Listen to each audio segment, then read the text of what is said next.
Mais tant autant suis à ma tout le monde a réconciliation ça la mara. Mais c'est pas le cas avec Bana Wenge, tout le monde papa Nabiso, la légende de la musique congolaise Kofi Olomide ou teko père d'abord maman nae. Mais tout le monde côté on a moi botika qui a moi dépaysé Wenge pena assistance rien. Au moni lelo au jeune gars de temps que chargé marketing tu as adopté le système Mongo.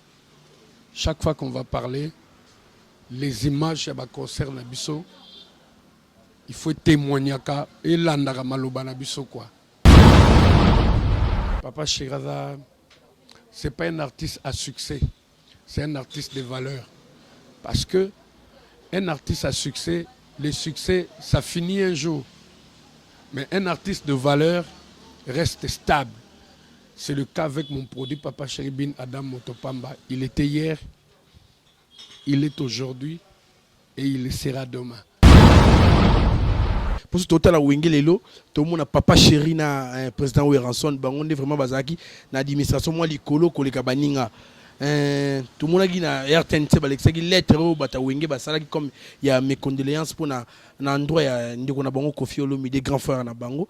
Malgré tout le monde tiraima et les sous na sima na manda chanta boya ngabi non ba ibi Wengeza ensemble na bango nyoso mais lettre wane go bimande ni sans que corporation nyoso za la content na yango.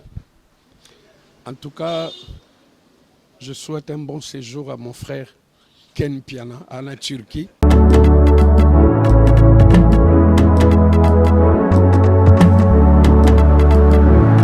Na clinique Misunga, Irso ezali ba chambre oyo wapi na kati na yango ezali na ba ligne médicale. Donc awa soki olali mukongo pasi metu yango moko ezali au massage pe omibikeli déjà avant kimunganga asimba yo. Inutile ya na garde malade awa bango moko ba pesa ka biloko kolia na ba malade na bango kolandisa mandenge munganga akosenga ba pesa na malade.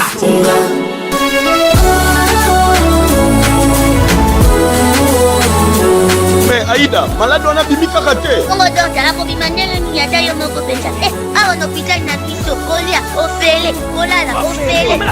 Eza pour na kolia te. Non seulement vous soignez bien. Il est dans la chambre on a bino vous éviter. Mbete zo sala mouvement au malade alingi. Wifi na kacha chambre. Frigo na kacha chambre. Na kombi tuna. Nazana mbete hôpital, to nazana kacha grand hôtel. Nana zongi. Tala, soki ozana Europe, Amérique, Asie, Océanie, même Afrique, okoki kofutela ndeko na yo mbongo na Milton Misunga na libanda ya République démocratique du Congo pe ndeko na yo azui soin de santé na ye kitoko.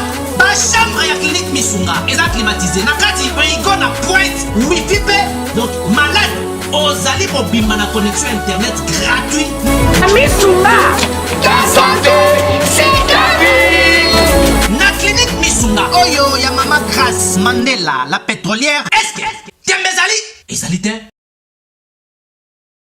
Nono Fuji na conférence de presse nae, il avait tout dit. Pourquoi moi je vais commenter? Il faut se baser la conférence de presse nae. J'étais choqué. J'étais choqué pour... En tout cas, non, dans mon angoté, ils critique mon sens à ma bête par rapport aux autres pasteurs, par rapport aux autres prophètes. Ce que j'ai remarqué, c'est que la plupart des pasteurs, les lobes comme ça au business. Batiki ko sambela nzambe, batiki ko aider batu na losambo. Ils ont surprise moko ya ko sakana na ngote, ya ko sakana ngote. Vu même la valeur, il y a qu'est-ce oh il appelle ça qui mon frère Ken. Ah non non non non. Nzamba zala na kaka batu basala et confiance. Je sais que la plupart ya batu bazala déçus. N'a pas pasteur aventurier, n'a pas pasteur escroc, n'a pas pasteur businessman. Aucun na mwana kuna babi mwana ndazandoki. Il faut l'ongler nandaku parce que yem tazo freiner évolution foyer na yo. Pourquoi ne pas guérir cet enfant sorcier? Bana on a bazo kena balabala, bazo koma ko déranger batu, bazo koma miyibi etc. Au landela po balbala bazana bango bien bazana bango innocent.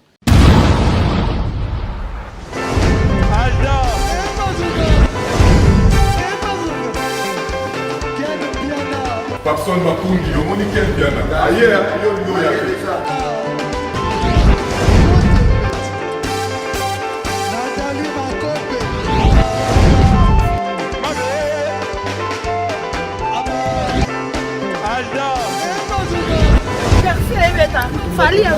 bato oyelaki yango donc makambo ekende bien.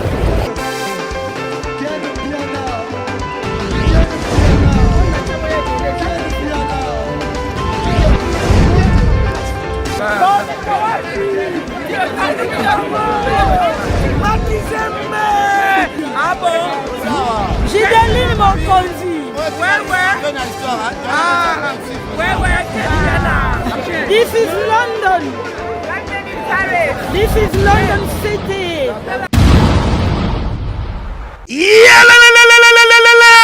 Changement de fréquence, changement d'adresse chez Djonga. Bolela kitro, oh esika ya bino moko ezali te boyeba ke Djonga azuli bino solution. Azu esika ya ye moko akofandisa idéologie, esika oyo bakongole tout bakobanda koya kokutana na ndenge ya defwa te. Bana ya 91, bana 94, bana 77, bana 78, bana ya 93, bana ya Paris. Bolela ki ya tro, tala esika na bino o esengeli bokutanaka. Yango yo! Chez Djonga de. Chez Djonga de, awa bokokuta biloko nyonso bolingaka ya kotumba, lokola ntaba ya kitoko pe elengi, soso ya kotumba, ngulu ya kotumba, poaso ya kotumba, ebongo kote ya musique enga ye. Chez Djonga de, babosani bino te pona kote ya ambiance. Kasi pona bino, esengeli koyebake, chez Djonga de, bafongolaka kobanda mokolo ya mardi ti dimanche. Awa nde sika ambiance ezali kolala, adresse eza kaka se moko, o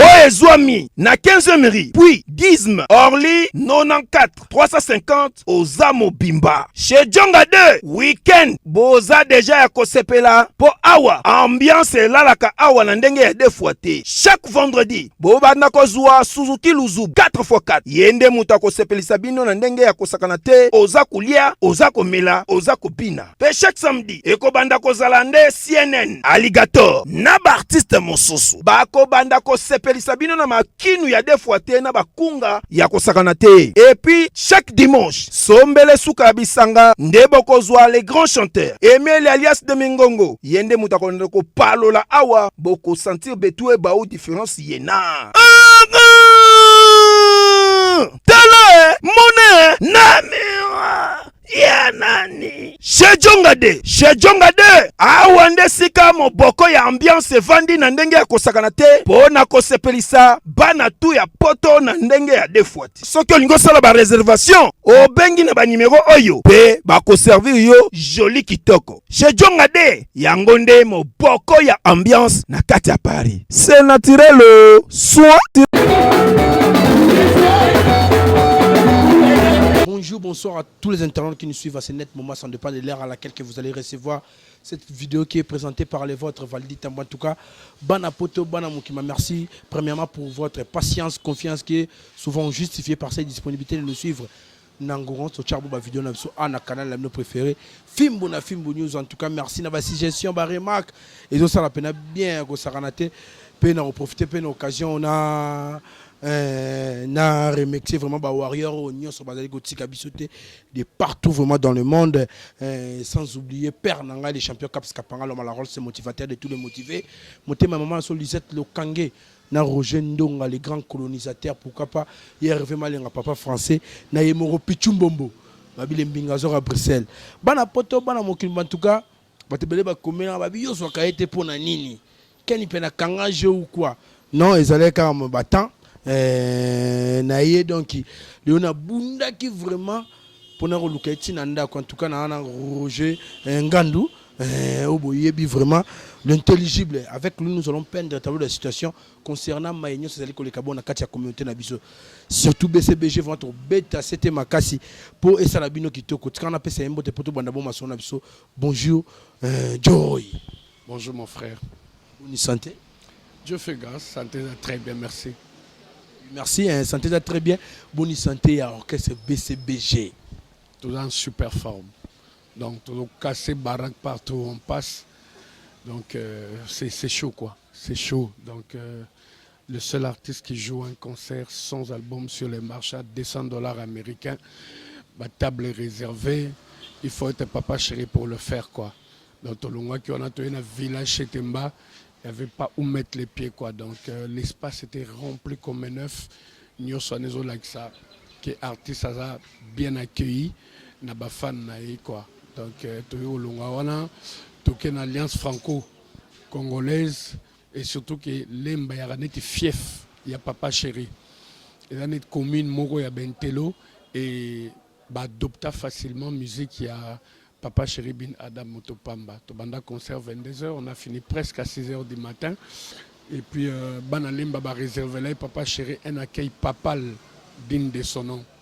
Tout le monde, le week-end, il suivra qui. Tout le monde, on a Bibois. Et précisément, on a Sébastien.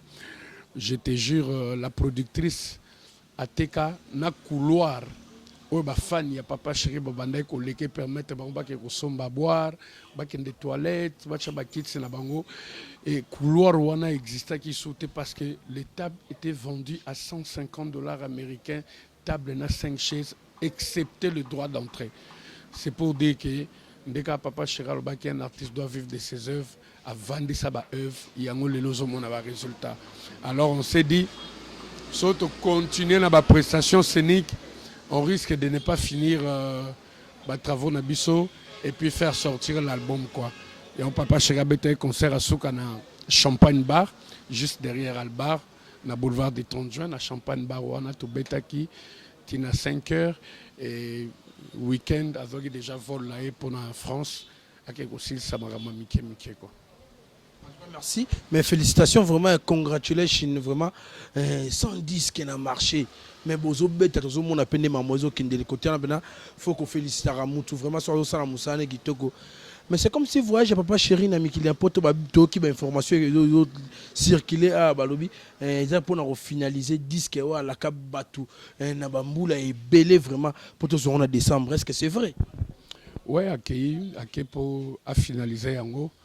Et puis à mettre la dernière main, et puis à finaliser ma camboya contrat na producteur naïe pour qu'enfin va fixer date moko et à sortir au plus na balle de match. En tout cas, merci. Mais Roger Ngandou, toi quand on a sur la musique, yo biso na internet, tu as maman doit au beat. Les lots tout le monde a phénomène, mon tu dis que la musique n'a pas qu'on est tamboula, mon a ranking, mon bras de fer. Mais tant on tombe sur Mawa, tout le monde a réconciliation Salamara. Mais ce n'est pas le cas avec Bana Wenge, tout le monde Papa Nabiso, la légende de la musique congolaise, Kofi Olomide, ou père d'abord maman naïe. Et tout le monde côté on a moi, botika qui a moi dépaysé, Wenge pena assistance rien. Au moni lelo, au jeune gars de temps que chargé en marketing, tu as adopté le système Mongo. Chaque fois qu'on va parler, les images qui concernent Nabiso, il faut témoigner et l'andara maloba Nabiso quoi. Parce que moi j'ai toujours dit, Papa Chéri, c'est pas un artiste à succès, c'est un artiste de valeur. Parce que un artiste à succès, le succès, ça finit un jour. Mais un artiste de valeur reste stable.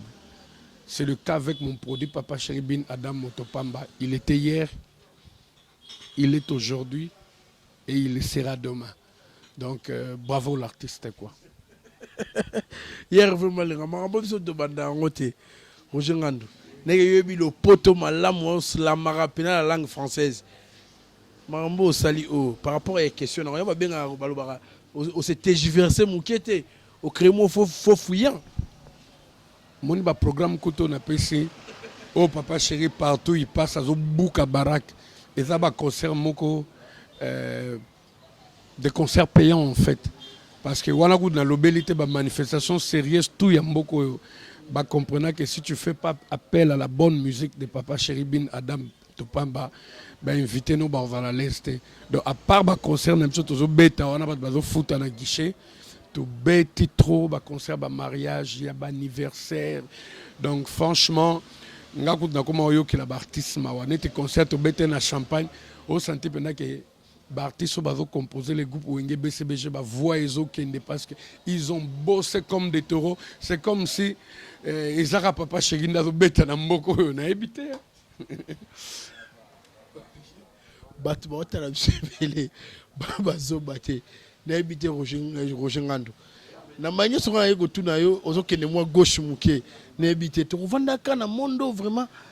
Na babiloko vraiment. Biloni. Alors, pour ce programme orchestre, je suis venu parler de mon groupe et de moi-même. C'est ce que je suis en train de faire. En tout cas, félicitations de Moni Wenge.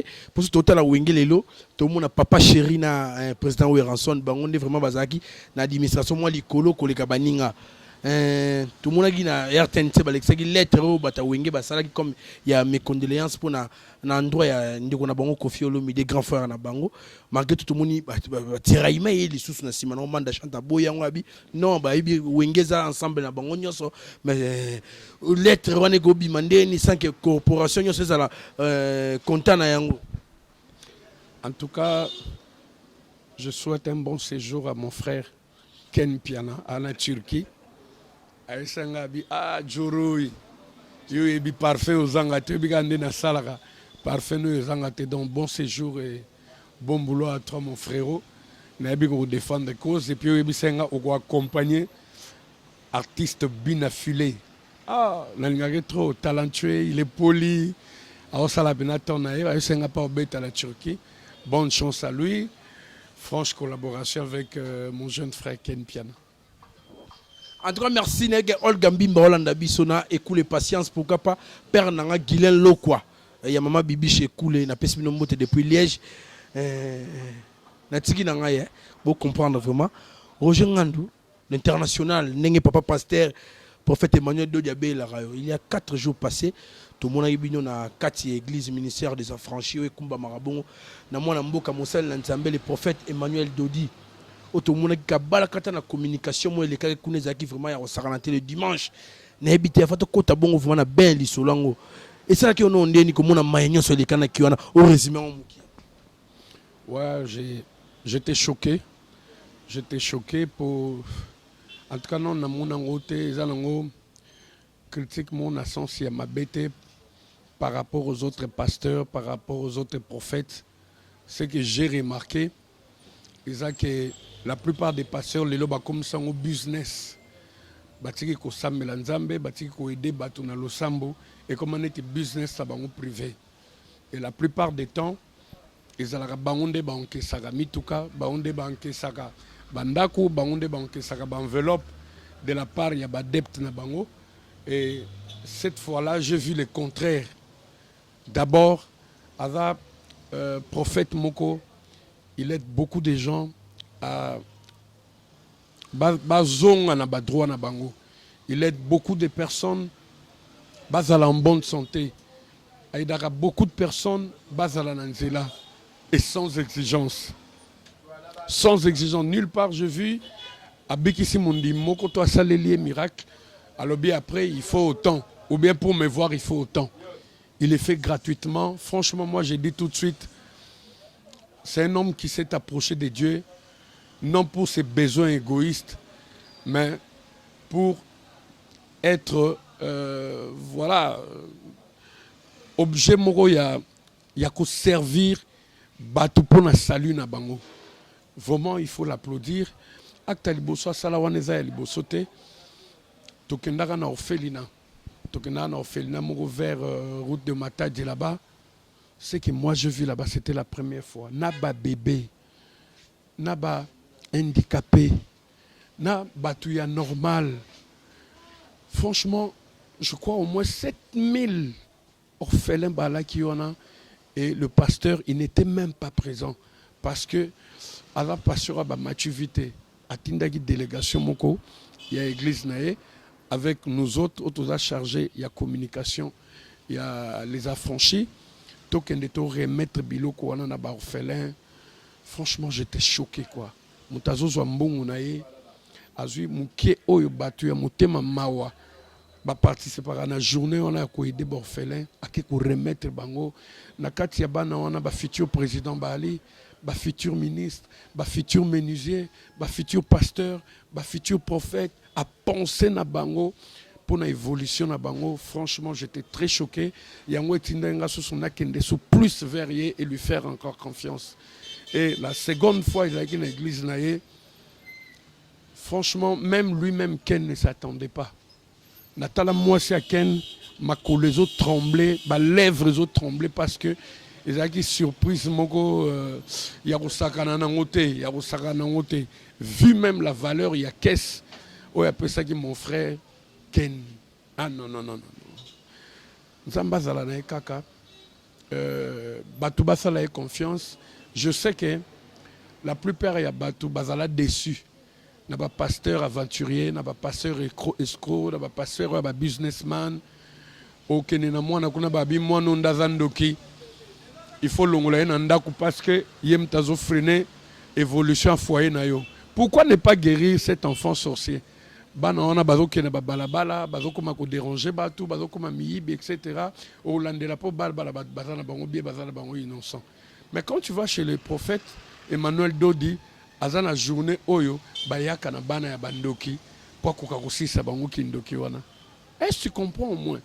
Donc au moment que le langage naie na ya batu mususu ba collègue naie passer s'il faut le dire comme ça, ezandenge mon côté. Ligne de conduite naie ezandenge mon côté. Donc geste wana franchement je crois que Ken il a eu à travailler aussi par-ci par-là. Mais loko ya bongo nulle part au monde voilà quelque part à qui rendre service et puis rendre ascenseur dans ce sens-là. Et pasteur ce qu'il a fait au loka qui ndenga lobaki Ken ba fingaka mingi c'est son travail. Il est pas fingaka, c'est son travail. Mais par rapport à ce qu'il fait pour lui, il a été endurant, il a été fidèle et te belé baye verrier pour trouver guérison grâce. Il y a un message auquel Alexa à travers Platon et voilà pourquoi il a mérité ces beaux cadeaux-là. On ne peut que féliciter et remercier infiniment le pasteur Emmanuel Dodi et la minorité à Batou. Basala logo la majorité il y a communauté nabiso éparpillée à travers le monde. Oh lelo à 90% bazo croire bazo sala pasteur Emmanuel Dodi confiance. Le PO Batikali, ça sert à rien. Ça sert à rien d'endurcir vos cœurs pour un bien où ils ont appartenir bino. Rentrez en contact avec lui, vous ne serez pas déçus quoi. Surtout Moni, Balaki sous Loupon, il y a 300 000. Oui, Balaki, pour Jess El Bosso, moi personnellement je le crois. J'ai une vive conviction qu'il va réaliser parce que geste est noble. Oh, il y a Sali, il y a Libosso. Et c'était une surprise. Devant ma micro, ma caméra, il a promis un villa à Ken Piana de 300 000. Je crois que c'est un monsieur honnête. Et moi, j'ai toujours dit, l'homme, c'est la parole. Et le pasteur Emmanuel Dodi, c'est vraiment un homme à remplir un mot. Sur Otali Kaka, Otali tout autour de lui, Otali bateau et d'autres travaillent, on a bien vêtu, véhiculé, en bonne santé. C'est pour dire déjà que c'est quelqu'un de bien en fait. Comment on peut dire Ken? Mais est-ce que l'église n'est pas bonne la communauté? Mais il faut être aussi franc. Il ne va pas donner à tout le monde.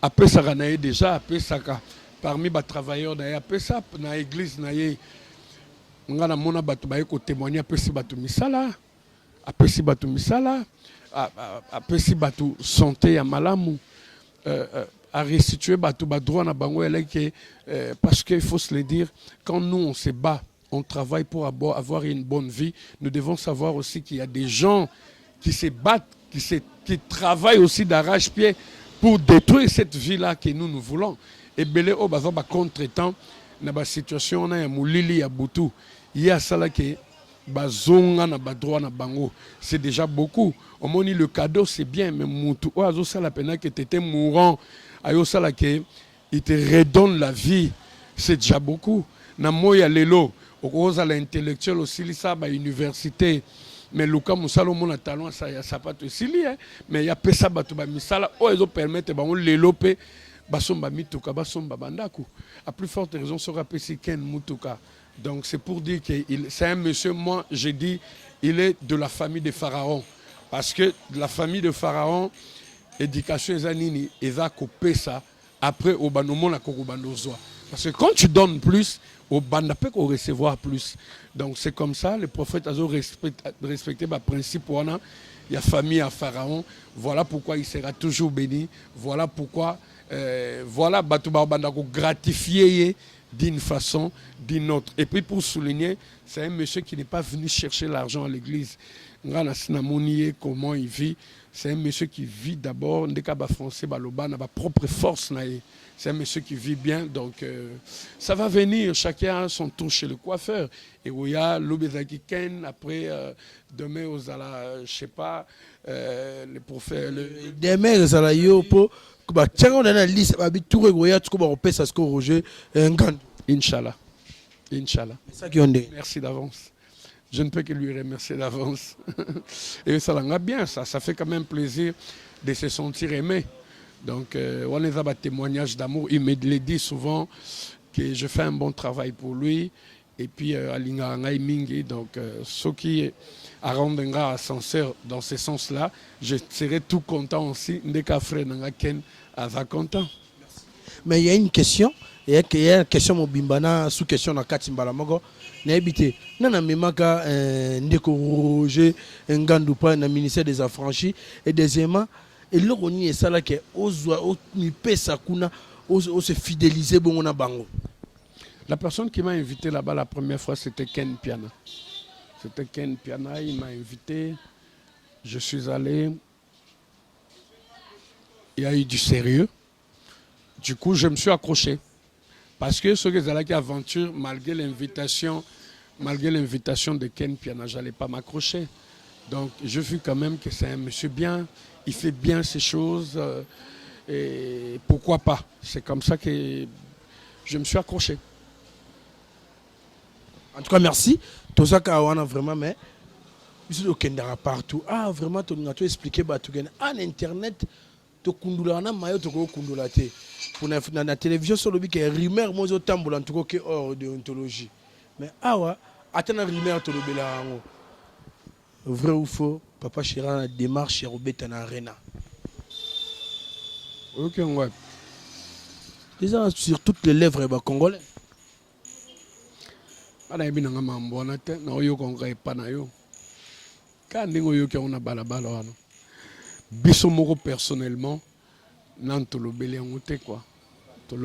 Mais si jamais ça arrivait, partout, hein, on ne va pas faire du bruit dessus. Mais jusque-là, nous, personnellement, mon boss, Nana Ebisingate Joroy, après toi, Banda Osala déjà campagne, les jours, il me le dira, que voilà, j'ai un contrat par rapport à cette salle-là. Je ne veux pas hésiter de le dire, mon frère. En tout cas, merci l'intellectuel, l'intelligible Roger Ngandu. Roger Ngandu. Oui, que au petit combat Ken Piana, on a éclipsé en côté vraiment les solo.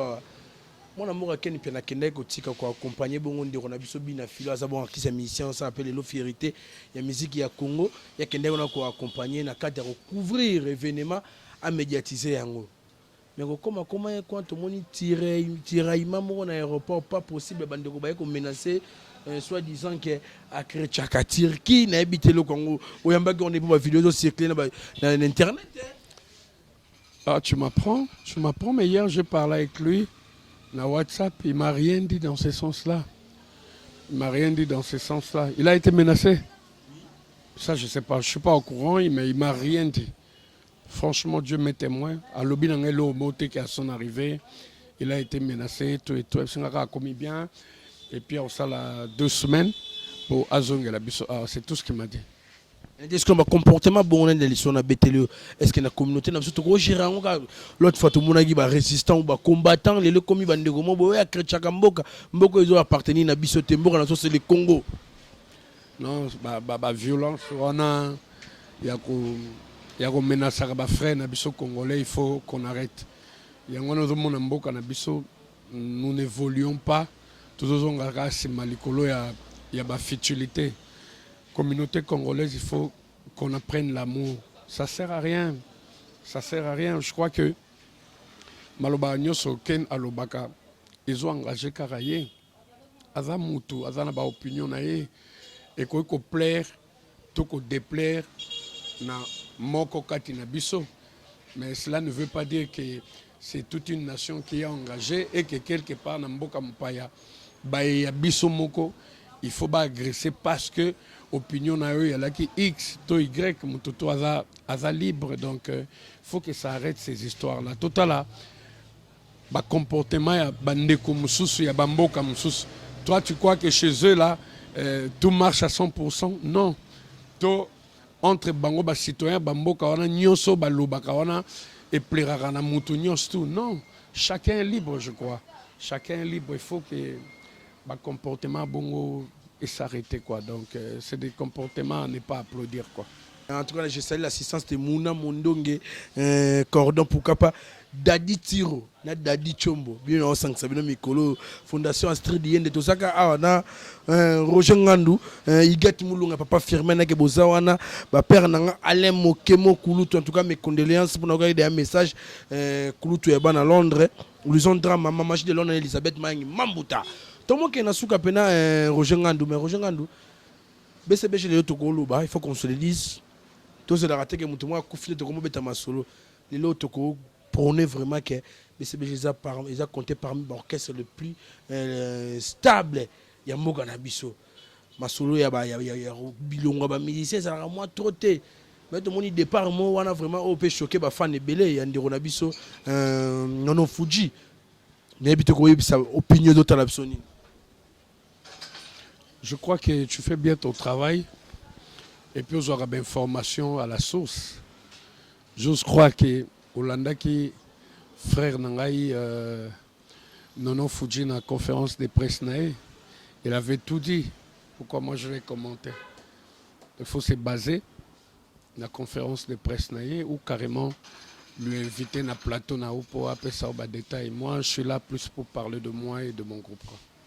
Oui, kolobela yo na groupe na yo mais mo ba nuance mo na ba nini ba nuance mo rezana ya bolingo kaka poto mo na gindi ona so tonga zo beta masula zo pour ne toujours c'est ba valeur ya papa chéri Robert Eliso pour tout le monde a sera pesi dossard à longue orchestre sauf Tom sous Fali pour tout le monde membre bon mais batunion so baya kana pour émettre des communications abusives Tom sous endroit ya leader na eto et entourage ya leader na tout le monde a baro finga baro critiquer comme ça va vérité mo so pesa le coup ya solo mais tout le monde on non Fuji vraiment à prôner sur valeur ya papa chéri on a ce que yo pena marketeur et orchestre petit ya papa chéri et ça qui on est.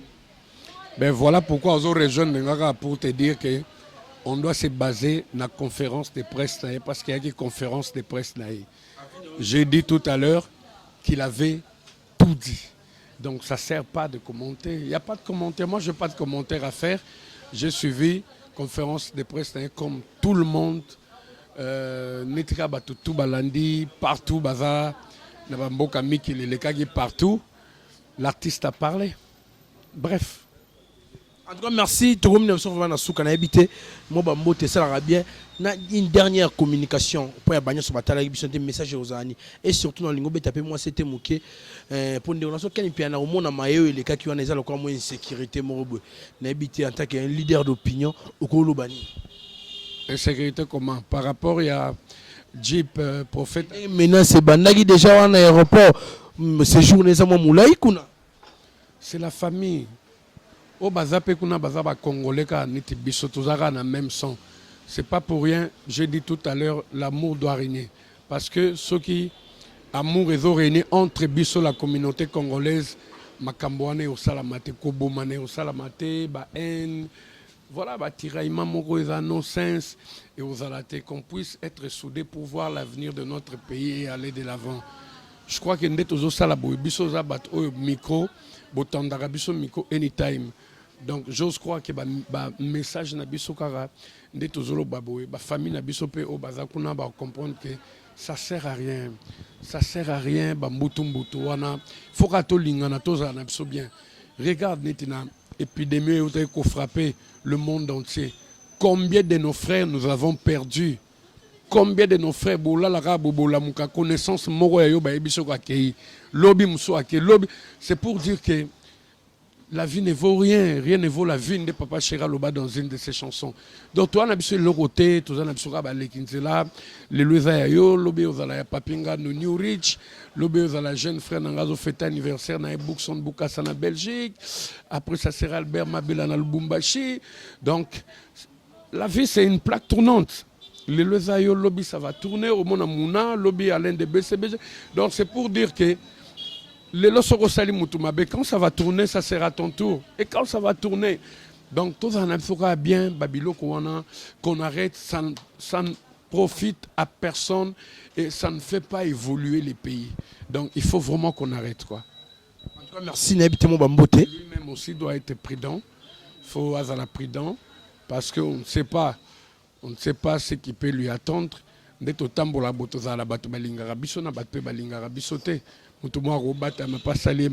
On a encore besoin de lui. Donc il faut tambola na kenge. Asala Moussa na est bien. Moussa na ici là regagner Mboka parce qu'on a encore besoin de lui quoi. Donc voilà. En tout cas, merci pour un espace Mahaba Sakelis. Et moi c'est à Pembe. Pembe's option.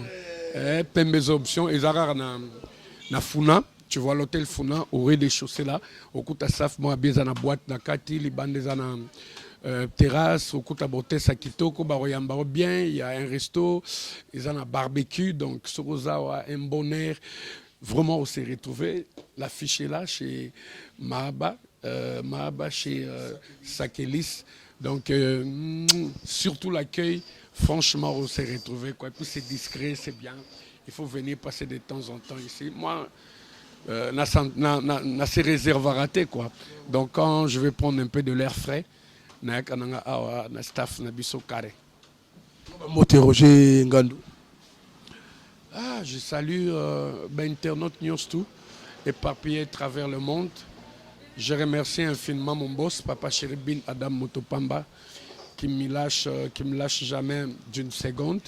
Donc vraiment je sais pas quoi, un monsieur généreux, un monsieur social, un monsieur qui sait vivre avec les gens, un monsieur qui sait vivre avec son personnel. Franchement, c'est un humain. Ce que j'ai un problème, c'est que parce que je ne dis pas qu'il est parfait, mais franchement, mon état on vivre dans moto et que ma qualité ma kambama il est belé et ça là qui tout faka ma belle mouké à moto azanango. Donc je tiens vraiment à lui remercier par rapport à tout ce qu'il fait pour nous, pour assurer le quotidien. Et Internet Nyosu Bazolanda Bisso, je sais que franchement, ils en ont ras-le-bol avec notre puce parce que chaque fois, ils nous appellent, c'est quand la sortie. Je crois que comme le boss est parti là, il va nous amener la bonne nouvelle par rapport à la sortie au puce Nabisso. Moussa les a bien à la sortie, franchement, vous allez aimer quoi. Merci Roger Ngandou pesa biso temps en dépit à ba occupation on y on dit moza lelo na fimbu news na bike ba light buya un citoyen du monde voandu bazaki wana pourquoi pas lui ont drama ba nota na biso père na Roger Rodivava nationalité hollandaise ma na bela na pesi mbote pichumbo lembingazor à Bruxelles na pesi mbote na Sandra Bouka la parisienne boze belé ba Sandrine Onatio Namir n'a pas si en tout cas ça n'est fini pour aujourd'hui. C'est ici vraiment que je rabaisse les rideaux de la porte de l'émission. En tout cas ciao pour s'abonner massivement dans le site.